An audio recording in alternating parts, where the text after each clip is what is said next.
తమిళనాడులో 2 నెలల్లో, 3 నెలల్లో బై ఎలక్షన్స్ 6 అసెంబ్లీ స్థానాలకు జరుగుతుంది. అందులో ఒకటి విజయ్ ఖాళీ చేసిన తిరుచి సీటు.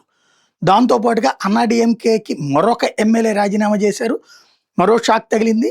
ఆ పార్టీ సీనియర్ నేత ఎమ్మెల్యే పి. విజయభాస్కర్ తన పదవికి రాజీనామా చేశారు. టీవీకే చీఫ్ విజయ్ ప్రభుత్వం ఏర్పడిన తర్వాత అన్నాడీఎంకే ఎమ్మెల్యేలు 4 రాజీనామా చేస్తే ఈ 4 టీవీకేలో చేరిపోయారు.